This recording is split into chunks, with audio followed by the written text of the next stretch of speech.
আসসালামু আলাইকুম। কুরআন বুঝে পড়ার ধারাবাহিকতায় আজ আমরা কথা বলবো সূরা আলে ইমরান নিয়ে। আগের আলোচনায় আমরা দেখেছি সূরা আল বাকারা আমাদেরকে সঠিক পথের নিয়ম ও ভিত্তি শেখায়, আর সূরা আলে ইমরান আমাদেরকে সেই পথে অটল থাকা, সন্দেহ ও বিভ্রান্তির মোকাবিলা করা এবং ঈমানকে দৃঢ় রাখার শিক্ষা দেয়। এই সূরায় মোট ২০০টি আয়াত রয়েছে এবং এখানে বিশেষভাবে খ্রিস্টানদের সাথে সম্পর্কিত আলোচনা এসেছে। তবে এর মূল উদ্দেশ্য আরও গভীর, এমন একটি জ্ঞানসম্পন্ন ও সচেতন মুসলিম সমাজ গড়ে তোলা যারা নিজেরা সত্য বুঝবে এবং অন্যদের কাছেও তা পরিষ্কারভাবে তুলে ধরতে পারবে। সূরার শুরুতেই আল্লাহ নিজের পরিচয় দেন। তিনি চিরঞ্জীব, সব কিছুর ধারক ও নিয়ন্ত্রক। এরপর কুরআনের গুরুত্ব তুলে ধরা হয়। এটি সত্য কিতাব, যা পূর্ববর্তী কিতাবগুলোর সত্যতাকে নিশ্চিত করে এবং সঠিক পথ দেখায়। এরপর বলা হয় কুরআনের কিছু আয়াত স্পষ্ট আর কিছু আয়াত গভীর অর্থবহ। যাদের অন্তর সৎ তারা স্পষ্ট আয়াতগুলোকে ভিত্তি হিসেবে গ্রহণ করে, আর যারা বিভ্রান্তি চায় তারা অস্পষ্ট বিষয়গুলো নিয়ে নিজস্ব ব্যাখ্যা দাঁড় করায়। এই অংশগুলো আমাদের শেখায় ধর্ম বুঝতে হলে ভারসাম্য ও সঠিক দৃষ্টিভঙ্গি জরুরি। এরপর মানুষের সামনে দুনিয়ার আকর্ষণ তুলে ধরা হয়। সম্পদ, সন্তান, ভোগ বিলাস এসব মানুষের কাছে প্রিয়, কিন্তু এগুলো সাময়িক। আসল সফলতা আখিরাতে। এই তুলনার মাধ্যমে মানুষকে তার জীবনের লক্ষ্য ঠিক করতে বলা হয়। এরপর শুরু হয় আল ইমরানের পরিবারের ঘটনা। হজরত ইমরান আলাইহিস সালাম আল্লাহর পথে সন্তান উৎসর্গ করার নিয়ত করেন, কিন্তু জন্ম হয় একটি কন্যা সন্তানের, মরিয়ম আলাইহিস সালাম। তাকে হজরত জাকারিয়া আলাইহিস সালামের তত্ত্বাবধানে বড় করা হয়।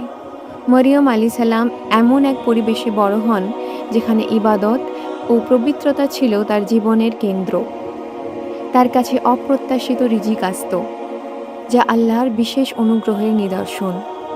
এই ঘটনা আমাদের শেখায় আল্লাহ যাকে চান তাকে অপ্রত্যাশিত দান করতে পারেন। এই দৃশ্য দেখে জাকারিয়া আলাইহিস সালাম নিজের জন্য আল্লাহর কাছে সন্তান প্রার্থনা করেন। যদিও তার বয়স ছিল অনেক বেশি, আল্লাহ তার দোয়া কবুল করেন এবং তাকে ইয়াহইয়া আলাইহিস সালামের সুসংবাদ দেন। এর মাধ্যমে বোঝানো হয় আল্লাহর কাছে কিছুই অসম্ভব নয়, আর আন্তরিক দোয়া কখনো বৃথা যায় না। মারিয়াম আলাইহিস সালামের জীবনে আসে আরেকটি অলৌকিক ঘটনা। তাকে জানানো হয় তিনি একজন সন্তানের জন্ম দেবেন, যিনি হবেন মহান নবী ঈসা আলাইহিস সালাম। কোনো পিতার অংশগ্রহণ ছাড়াই আল্লাহর আদেশে এই জন্ম ঘটে। এখানে একটি গুরুত্বপূর্ণ দিক পরিষ্কার করা হয়, আল্লাহ যখন কোনো কিছু ইচ্ছা করেন তখন তিনি শুধু বলেন হও, আর তা হয়ে যায়। এই ঘটনাগুলোর মাধ্যমে ঈসা আলাইহিস সালামের প্রকৃত পরিচয় স্পষ্ট করা হয়।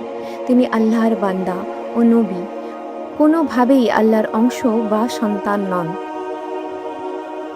হজরত ঈসা আলাইহিস সালামের জন্ম ও তার অলৌকিক ঘটনাগুলোর পর কুরআন আহলে কিতাবদের সাথে একটি যুক্তিপূর্ণ সংলাপের দিক নির্দেশ করে। এখানে বোঝানো হয় সত্যকে প্রতিষ্ঠা করতে হলে প্রথমে জ্ঞান ও যুক্তির মাধ্যমে বিষয়গুলো পরিষ্কারভাবে তুলে ধরতে হয়। তাদেরকে আহ্বান জানানো হয় একটি সাধারণ সত্যের দিকে, আমরা কেবলমাত্র আল্লাহর ইবাদত করব, তার সাথে কাউকে শরীক করব না। একটি ঘটনা সামনে আসে যেখানে নাজরানের খ্রিস্টানদের সাথে মতবিনিময়ের পরও যখন তারা সত্য গ্রহণে অস্বীকৃতি জানায়, তখন আল্লাহর নির্দেশে মুবাহালার প্রস্তাব দেওয়া হয়। অর্থাৎ যারা মিথ্যাবাদী তাদের উপর আল্লাহর অভিশাপ নেমে আসুক। এই প্রার্থনার মাধ্যমে সত্যকে চূড়ান্তভাবে স্পষ্ট করা। নবী সাল্লাল্লাহু আলাইহি ওয়াসাল্লাম তার নিকটতম পরিবারকে সাথে নিয়ে এই সত্যের উপর দৃঢ় অবস্থান প্রদর্শন করেন। এর মাধ্যমে বোঝা যায় সত্যের বিষয়ে আপোস করা নয়, বরং স্পষ্ট অবস্থান নেওয়া একজন মুমিনের দায়িত্ব। একই সাথে আরেকটি গুরুত্বপূর্ণ শিক্ষা দেওয়া হয়, যেখানে সম্ভব সেখানে সাধারণ বিশ্বাসের ভিত্তিতে একসাথে কাজ করা যেতে পারে, তবে কখনোই সত্য ও মিথ্যার মধ্যে আপোষ করা চলবে না। এরপর ইব্রাহিম আলাইসাল্লামের প্রসঙ্গ আবার সামনে আসে। তাকে কোনো নির্দিষ্ট ধর্মীয় গোষ্ঠীর সাথে সীমাবদ্ধ করা হয়নি, বরং তাকে একজন খাঁটি একত্ববাদী হিসেবে তুলে ধরা হয়। এর মাধ্যমে ভুল ধারণা ভেঙে দিয়ে সঠিক বিশ্বাস প্রতিষ্ঠা করা হয়। এরপর মুসলিমদেরকে সতর্ক করা হয় কিছু মানুষ ইচ্ছাকৃতভাবে বিভ্রান্তি সৃষ্টি করবে, এমনকি চেষ্টা করবে যেন মুসলমানরা তাদের দিন থেকে ফিরে যায়। কখনো তারা সত্যকে গোপন করবে, কখনো মিথ্যার সাথে সত্যকে মিশিয়ে দেবে। তাই এখানে জোর দিয়ে বলা হয় সচেতন থাকতে হবে, জ্ঞান অর্জন করতে হবে এবং ঈমানের উপর দৃঢ় থাকতে হবে। এই সূরায় আরও একটি গুরুত্বপূর্ণ বিষয় হলো মুসলিমদের ঐক্য। বলা হয় আল্লাহর রশ্মিকে শক্তভাবে ধারণ করতে হবে এবং পরস্পরের মধ্যে বিভেদ সৃষ্টি করা যাবে না, কারণ বিভক্তি দুর্বলতা তৈরি করে আর ঐক্য শক্তি এনে দেয়।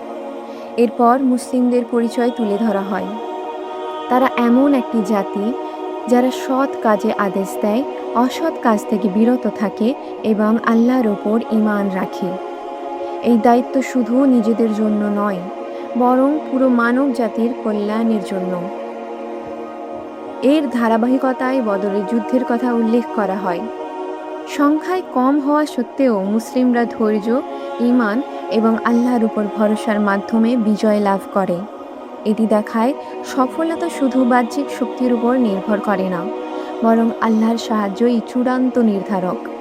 অন্যদিকে উহুদের যুদ্ধের ঘটনাও তুলে ধরা হয়, যেখানে কিছু সাহাবীর ভুল এবং দুনিয়াবী আকাঙ্ক্ষার কারণে পরিস্থিতি পরিবর্তিত হয়। নবী সাল্লাল্লাহু আলাইহি ওয়াসাল্লাম তাদেরকে ডাকতে থাকেন, কিন্তু কিছু লোক অবস্থান ছেড়ে দেয়।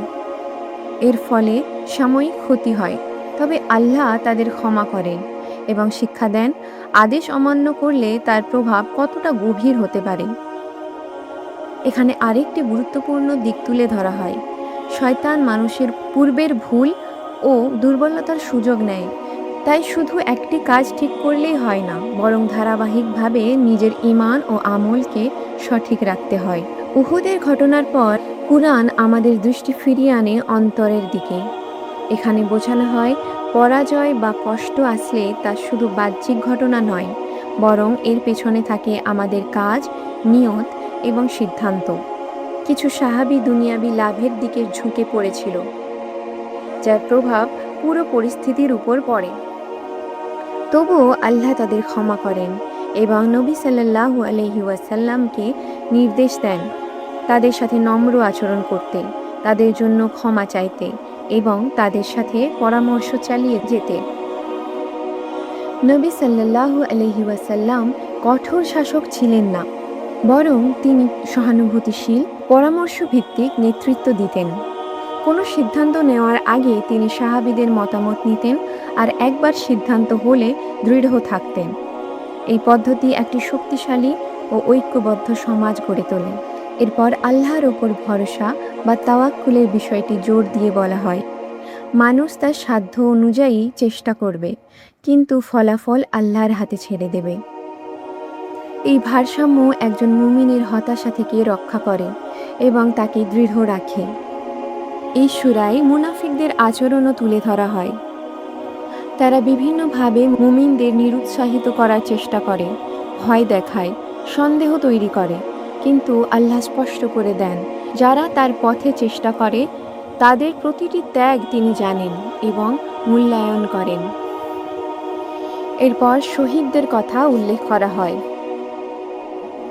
যারা আল্লাহর পথে জীবন দেয় তারা প্রকৃতপক্ষে মৃত নয়, বরং তারা আল্লাহর কাছে জীবিত এবং সম্মানিত। এই দৃষ্টিভঙ্গি একজন মুমিনকে সাহস ও আত্মবিশ্বাস দেয়। দুনিয়ার সাময়িক লাভের বিপরীতে আখিরাতে স্থায়ী সফলতার কথা আবারও স্মরণ করিয়ে দেওয়া হয়।